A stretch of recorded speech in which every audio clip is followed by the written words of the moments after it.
Shalom amigos, les habla Joseph, director es Jaime y está escuchando el programa El Camino de Dios, programa que llega a ustedes de parte del Ministerio es Jaime, el Ministerio del Árbol de las Vidas, el árbol que fuimos injertados. Gracias, le damos una vez más al Dios de Abraham, Isaac y Jacob por concedernos la oportunidad de estar con ustedes hoy, 5 de septiembre del año 2021, que equivale al día 28 del mes de Lul, conforme al calendario de Gilel II. Un día donde el bendito nos da la oportunidad de poder compartir con ustedes las riquezas que encontramos en la Sagrada Escritura y a la misma vez nos lleva a dar a conocer el mensaje del reino de los cielos, que es la esperanza mesiánica. Para mí, nuevamente, repito, es un gusto estar con usted, así que agradezco a la familia de PAB por este espacio y a ustedes que nos escuchan domingo tras domingo en esta media hora que nos conceden en este espacio radial. Vamos a comenzar con lo que tenemos para hoy. La sección de la Torá que estudiamos ayer se titula Nitzavim. Nitzavim se encuentra en el libro de Deuteronomio. Prácticamente estamos terminando ya este ciclo de estudio de la Torá, el Pentateuco. Y esta sección Nitzavim comienza en Deuteronomio 29:10, en algunas versiones de Deuteronomio 29:9, dependiendo de la versión que usted tenga, si es la versión hebrea o la versión cristiana. Y termina en el 30:20. Y antes de hablar un poco de esta versión, ahora que menciono la versión hebrea o la versión cristiana, cuando digo versión hebrea y versión cristiana me refiero al orden de los libros. Si usted tiene una Biblia cristiana, Reina Valera o la textual, que es la que más yo utilizo aquí, la Biblia de las Américas o la Biblia de Jerusalén, que es excelente versión, usted va a encontrar que su orden de libros llamado el Antiguo Testamento, que es un nombre que nace tiempo después de la muerte de los discípulos, termina con Malaquías, que en hebreo es Malají, que significa mensajero o enviado. Y la lectura de la Biblia hebrea termina con Segunda de Crónicas, con el último libro con el segundo libro de Crónicas. Y usted podría pensar que el orden correcto es hasta Malají. Y créame que cuando aquellos que escogieron poner el orden en los libros dentro de la Biblia cristiana, tenían un propósito. Obviamente usted lee Malají y usted va a encontrar que Malají termina con la advertencia de Elías, que viene Elías, que Yeshua enseña que es Juan el Inmersor, es Elías, y que si no lo escuchaban, entonces vendría destrucción sobre aquella generación. Y tiene lógica ese orden en el canon cristiano, pero si nos vamos a la época del Segundo Templo y las palabras del maestro Nazaret, nos vamos a sorprender cómo en el tiempo de Yeshua ya existía un orden de los textos cuando prestamos atención a lo que el maestro está diciendo. Y es que vas a encontrar en Lucas, si no me equivoco, capítulo 11,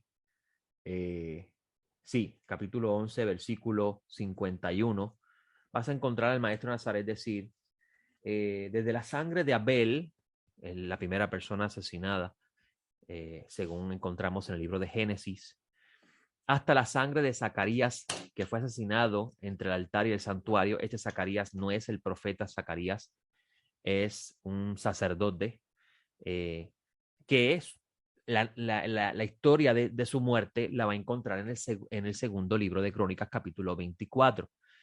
Es interesante esto, lo que le estamos mostrando. ¿Por qué? Porque entonces podemos visualizar un poco mejor cómo para la época del Segundo Templo ya existía dentro del pueblo judío de ese tiempo un orden de libros. Pues vamos a ver que Yeshua cita el último libro de la Biblia hebrea, que es Segunda de Crónicas, capítulo 24. Específicamente, el versículo capítulo 24 no es el último capítulo, pero sí ese texto se encuentra en el 24. Recordemos que los capítulos, versículos no existían en ese entonces. Ahora, nos debe llamar la atención esto, que Yeshua hable de Abel, que es el primero, Génesis, y de Zacarías, que sería el que aparece en Segunda de Crónicas, Zacarías el sacerdote, porque entonces podemos pensar en la Biblia que tenía Jesús, la Biblia que estudiaba Jesús, la Biblia que estudiaba Yeshua, cuyo nombre conocido en el mundo de judío porque Yeshua no hablaba español. Y esto nos debe invitar a nosotros a reflexionar un poco por qué para esa época ya existía este orden donde vamos a ver que Yeshua va a hablar, y no solamente Yeshua, sino también los discípulos van a hablar de la Torá, los profetas y los escritos, que Yeshua decía los salmos, porque el primer libro de los escritos son los salmos del rey David. Se le adjudica a David, aunque no la totalidad de los salmos lo escribieron David, pero en su gran mayoría sí. Y vamos a ver que existía ya un orden, y eso es importante porque cuando vamos a estudiar el pensamiento del libro, los autores del libro, su pensamiento, la revelación que estos reciben de parte de Dios, debemos conocer cómo ellos tenían estructurado su orden, porque así nos va a ayudar muchísimo en nuestro estudio. Ahora, no descartamos, no decimos lo más mínimo que el orden de la Biblia cristiana sea incorrecto, simplemente tenemos que comprender los tiempos en que el orden de la Biblia cristiana nace y el orden de la Biblia hebrea cuando existe, cuando también nace. Y ya tenemos una idea con respecto a estas palabras del maestro y otros ejemplos más que podemos encontrar, que no es razón del programa hoy, de cómo ya existía en la época del Segundo Templo un orden de libros sagrados. Muy importante conocerlo porque cuando los discípulos hablaban de las Sagradas Escrituras, para ellos, o cuando el maestro Nazaret dice en Juan 17, tu palabra es la verdad, para ellos no existía todavía un canon del Nuevo Testamento. Lo que tenían en sus manos era lo que conocemos como el Antiguo Testamento, que, que es una forma incorrecta, en mi opinión, llamarla, porque no es, te va a encontrar que, por ejemplo, en Corintios, Pablo va a hablar de la lectura del Antiguo Pacto en el primera de Corintios 3, si no me equivoco, o segunda de Corintios 3, yo creo que es segunda de Corintios 3, donde Pablo Tarso habla de la lectura del Antiguo Pacto. Hay un velo puesto todavía. Pero si miras bien el contexto, Pablo se está refiriendo a Moisés, no se está refiriendo a la colección completa desde Génesis hasta Malaquías en nuestra Biblia cristiana. Así que es bien importante tener eso en cuenta, porque nosotros podemos, sin querer, comenzar a dejar a un lado muchas cosas importantes sin tomar en cuenta lo que ellos trataban de mostrar cuando ellos decían, ¿ok? Ahora vamos a regresar a lo que teníamos para hoy. La sección se titula Nitzavim. Como le dije, es prácticamente los últimos capítulos del libro de Deuteronomio, y Moisés continúa su último discurso, donde ahora en esta sección él habla de cómo todos están firmes, presentes, firmes, parados ante la presencia del Eterno, listos para cruzar la tierra del Jordán, el río que dividía de la tierra del área oriental de la tierra. Y Moisés le está hablando a ellos de cómo deben tener mucho cuidado de no olvidar el pacto, de no pensar que los mandamientos de Dios son difíciles de cumplir, sino que están delante de ellos esa responsabilidad. Versículo que Pablo de Tarso utiliza para hablar del Evangelio del Mesías, porque parece que Moisés, aunque habla de los mandamientos, parece que Moisés está enfatizando en uno en particular, que es el mandamiento del arrepentimiento, para que el pueblo pueda retornar a Dios. Ahora, lo que me llama mucho la atención, y es lo que quiero mostrar compartir con ustedes este programa, es cómo esta lectura de esta semana se utiliza dentro de la tradición judía, del judaísmo ortodoxo, para hablar como preparación a los días que se aproximan dentro del calendario de observancia del pueblo. Y me refiero a que mañana al anochecer comienza lo que se conoce como en la Biblia como el día de sonar las trompetas, de acuerdo al calendario de Gilel II, que la tradición judía del exilio desarrolla y le comienza a llamar Rosh Hashanah, año nuevo, el comienzo de un nuevo año. Y dentro de la tradición se utiliza esta sección de Nitzavim para hablar de la preparación que debemos tener antes del día del juicio, porque se enseña dentro de la tradición que este día es el día donde el Eterno se sienta a juzgar las acciones de los seres humanos y que en el tribunal celestial se decretan la vida, la muerte, la prosperidad, la pobreza, las enfermedades, etcétera, etcétera. Obviamente, esto es un pensamiento dentro de la tradición, pero es muy interesante notar que en el mundo cultural antiguo, el del antiguo Medio Oriente, en el mundo donde se desarrolla la Biblia, existía también esta forma de pensamiento, existía la idea de que las acciones de los humanos estaban escritas en tablas celestiales y que en el cielo había un tribunal donde los dioses se sentaban a juzgar las acciones de los humanos y que se tomaba la decisión sobre ellos. Así que no es nada ajeno a la realidad del tiempo antiguo. No estamos diciendo que a ciencia cierta este sea el día para eso. Ahora, lo que es muy interesante notar es que aún los discípulos del Maestro Nazaret hablan de que vendría un día donde las acciones de los seres humanos serían juzgadas. Y eso es lo que vamos a estar desarrollando en el programa que tenemos hoy. Primeramente, teniendo en cuenta esta sección, Moisés habla de cómo todos están firmes, están listos para cruzar la tierra. Este versículo se utiliza para hablar de cómo todos estamos listos para presentarnos ante el tribunal de Dios y que Dios pase cuenta de nuestras acciones y determine nuestro porvenir, que habrá de suceder con nosotros. Y vamos a encontrar, por ejemplo, en Romanos capítulo 14, versículo 10, es un versículo que voy a estar citando, pero tenga en cuenta algo muy importante, yo le llamo la regla fundamental. Cuando usted vaya a leer las escrituras, usted tiene que tener en cuenta que la escritura en el tiempo que fue escrita no existían capítulos, no existían versículos, por consiguiente, usted no puede tomar un versículo de forma aislada y apropiarse de él para establecer entonces una enseñanza, un mensaje de motivación, un mensaje filosófico de la vida basado en ese versículo, porque primeramente cuando los autores escribieron ese pensamiento no existía, esa forma de pensamiento no existía. Segundo, ellos escribieron documentos, rollos, papiros, donde en esos documentos existía uniformidad en lo que estaba escrito. Había una introducción, había a una audiencia, se trataba de exponer ciertas ideas en esa introducción, el periodo, el tiempo, etcétera, etcétera, y había un cierre dentro del documento donde se trataba de llevar al punto, exponer la razón de la carta en su punto climático. Y es importante tener eso en cuenta cuando usted lee todos los documentos que usted encuentra, todos los libros que usted encuentra en la Sagrada Escritura, incluso las cartas paulinas.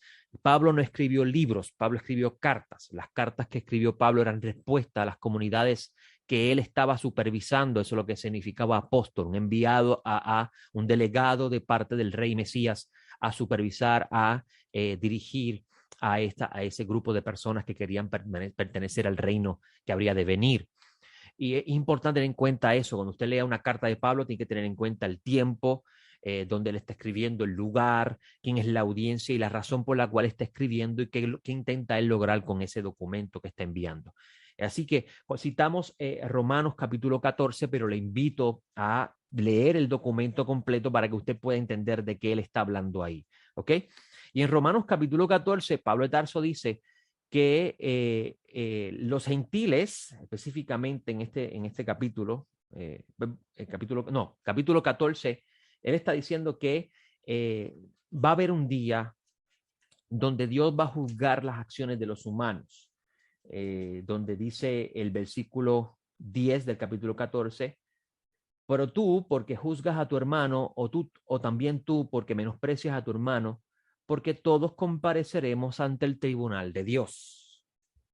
O sea que vemos aquí en este enviado, este apóstol llamado Pablo, cuyo nombre hebreo era Shaul, era de la ciudad de Tarso, fue llevado desde pequeño a Jerusalén a ser educado a los pies de Gamaliel. Gamaliel fue una persona muy importante en la historia de Israel, incluso no solamente está citado en el libro de los Hechos, sino en la literatura antigua de la tradición ortodoxa de Israel, del judaísmo rabínico, que son los herederos del pensamiento fariseo de Hillel, eso es importante, habían dos fariseos importantes, Hillel y Shammai, este Shaul de Tarso crece a los pies de Gamaliel y él va a exponer esta idea de que todos van a compadecer ante el tribunal de Dios.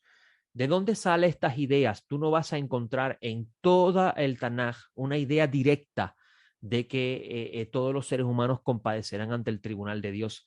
No es Pablo trayendo este pensamiento que obviamente tiene su origen en el pensamiento de su tiempo, y es que se hablaba de un tiempo donde habría un juicio final para toda la humanidad, donde se terminaría el gobierno de los seres humanos y que se establecería el gobierno de Dios, que es lo que hablan los profetas cuando habla de la aparición del Mesías, porque es importante entender cuando Pablo de Tarso habla de Dios juzgar las acciones de los humanos, en el tiempo que ocurriría eso, Pablo está hablando de Dios hacer ese juicio a través del Mesías. Eso se encuentra en Romanos capítulo 2, versículo 16, cuando él dice, porque cuando dice en el versículo 16, en el día en que Dios juzgue por medio de Yeshua el Mesías los secretos de los hombres conforme a mi evangelio.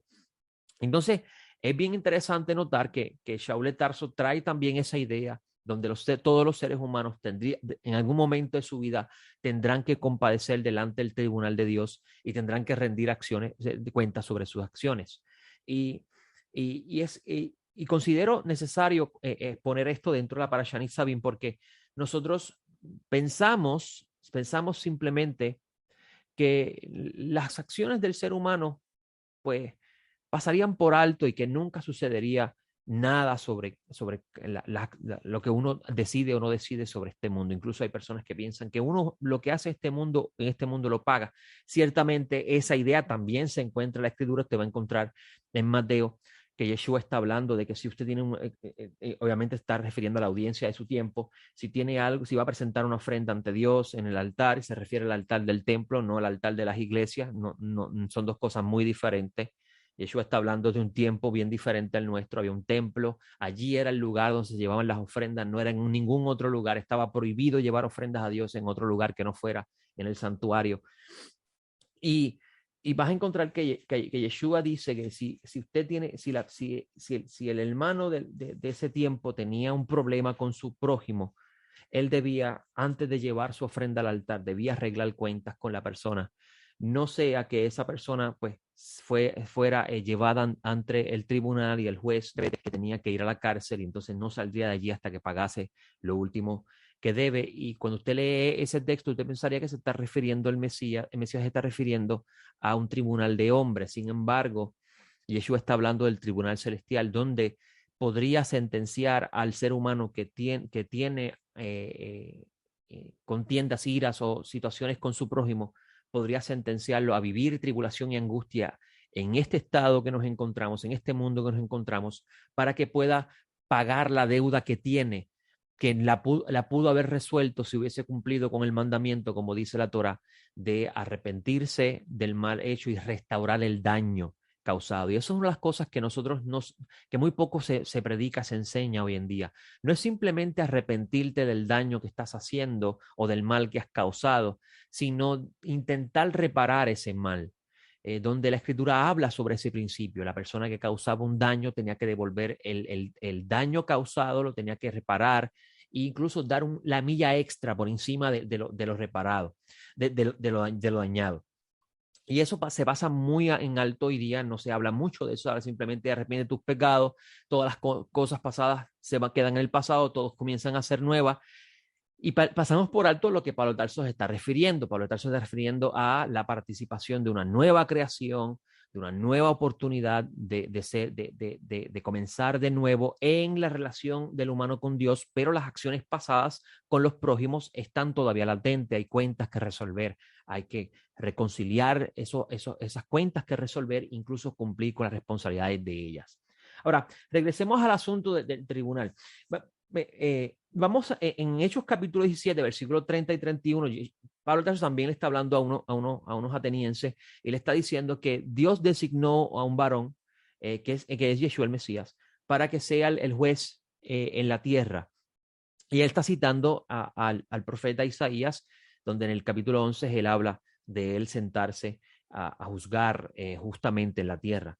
Y lo que Pablo de Tarso habla, y lo que hablan también los discípulos con respecto al reino del Mesías, a la era de justicia y de paz tenía que ver con la tierra. Incluso recientemente tuve la oportunidad de leer unos escritos de unos profesores cristianos que están reconociendo que el mensaje original de los discípulos era una continuidad del mensaje de los profetas, que no era otra cosa que la esperanza de volver a revivir el estado primordial que tenía la creación antes de la rebelión voluntaria del hombre, del humano, ante Dios, donde el estado caótico de la creación con las enfermedades, las dolencias y todas estas cosas iban a ser erradicadas, incluso así lo presenta el libro de Revelaciones, una nueva creación, un nuevo cielo en la tierra, aquí en este plano físico que nos encontramos,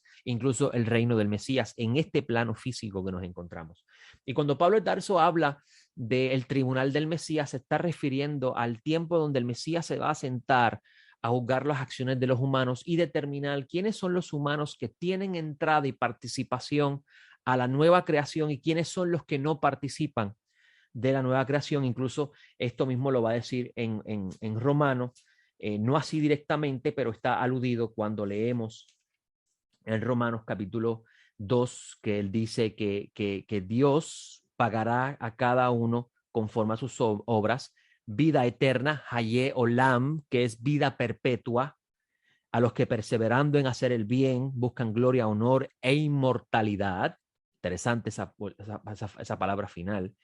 Pero ira y enojo a los que por egoísmo desobedecen a la verdad y son persuadidos por la injusticia, tribulación y angustia sobre el alma de todo hombre que obra lo malo, del judío primeramente y también del griego, pero gloria, honor y paz a todo el que obra lo bueno, al judío primeramente y también al griego. Así que Pablo de Tarso también presenta esa idea en ese documento que yo le invito a leerlo por completo. Ahora, para aprovechar los minutos que nos quedan, que estoy tratando de tocar muchas cosas a la misma vez, porque obviamente no es lo mismo hablar por 2 horas en una enseñanza a estar media hora en la radio.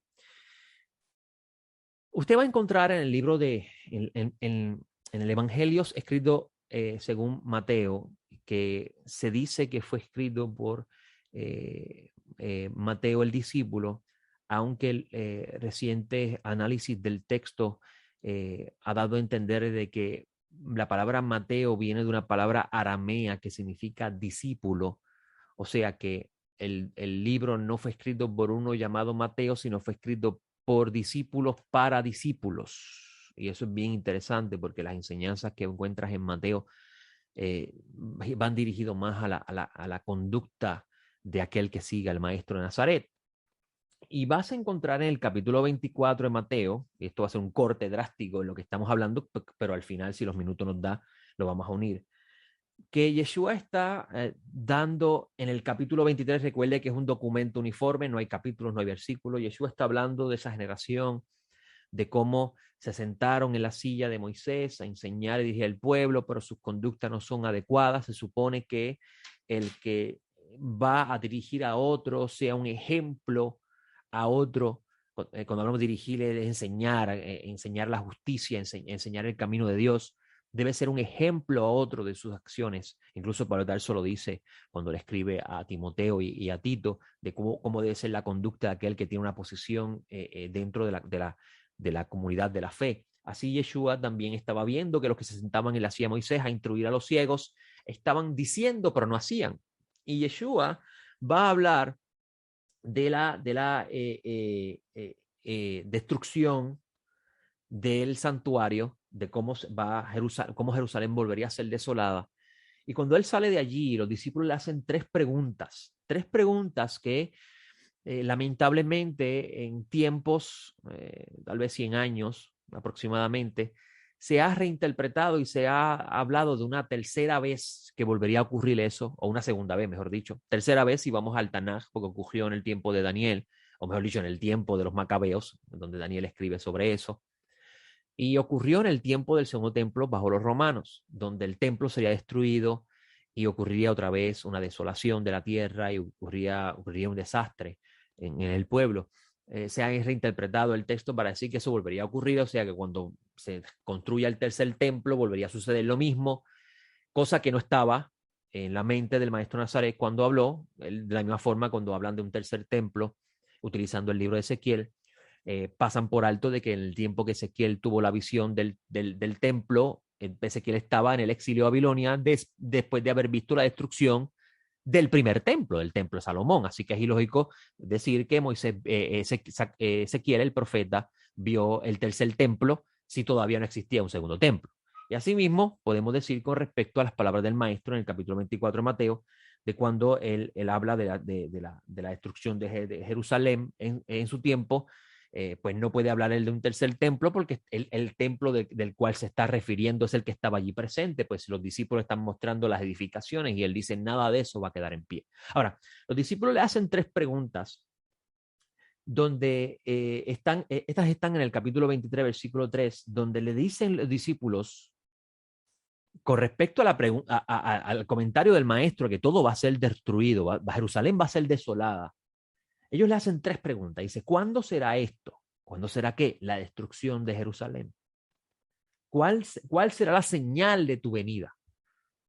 ¿Ok? Porque obviamente los profetas profetizaron que el Eterno, a través de quien se manifiesta a través del Mesías, recuerden que el Mesías es la parte visible del Dios invisible, es decir, que Dios se manifiesta a través del Mesías. ¿Cuál será la señal de tu venida? Obviamente ellos están hablando de un texto de Zacarías, donde ocurriría un tiempo difícil y que es un documento escatológico, donde dice que Dios va a intervenir. Y de la consumación de la era, que es lo que usted conoce como el tiempo del fin. Pero se referían a la era que ellos estaban viviendo porque los profetas profetizaron que ocurriría una transición del dominio de las naciones a el establecimiento del reino davídico nuevamente bajo el Mesías y el reino de Dios en el mundo entero, donde existiría la paz, la justicia, donde volveríamos a vivir el estado primordial que vivía el humano de paz y felicidad. Y Yeshua dice que la consumación de la era, que es lo que usted conoce como el fin, no ocurriría hasta que el evangelio del reino sea predicado a todos los pueblos. Y esto es importante tener eso en cuenta. Se encuentra eso en el versículo 14. Tenerlo en cuenta porque ya los discípulos conociendo eso, para el tiempo de ellos comenzaron a ir a diferentes lugares para anunciar el reino del Mesías. Por eso Pablo Tarso habla de renunciar al reino del César y unirse al reino Mesías. El que proclama a Yeshua como Señor será salvo, será rescatado. Ese es el sentido de la palabra salvo en ese texto, será rescatado. ¿De qué? De la consumación de la era, la persona participaría en ese reino.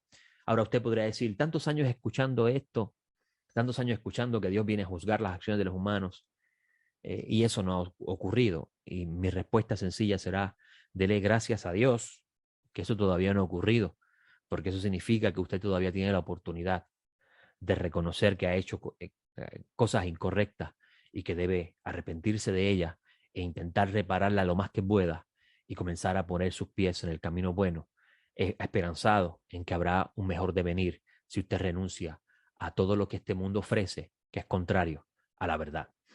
Así que sí vendrá un día donde el Tribunal Celestial se manifestará, juzgará las acciones de los seres humanos. Y si eso no ha ocurrido todavía, vuelvo y repito, dele gracias a Dios, porque eso significa que todavía usted tiene una oportunidad. No tengo tiempo para más, le doy gracias al bendito por la oportunidad que me da y a la familia de PAB de concederme este espacio. Yo espero la semana próxima estar nuevamente con ustedes, hablando nuevamente de la palabra de Dios. Y así que de mi parte le deseo una excelente semana y que la luz del Mesías alumbre sus corazones. Y si usted todavía no ha conocido la oportunidad, no ha tenido la oportunidad de conocer al Dios de Israel y a su Mesías, hoy es un buen día para decirle, aquí estoy, escúchame. Le hablo yo, soy el director Jaime, nos vemos la próxima. Shalom.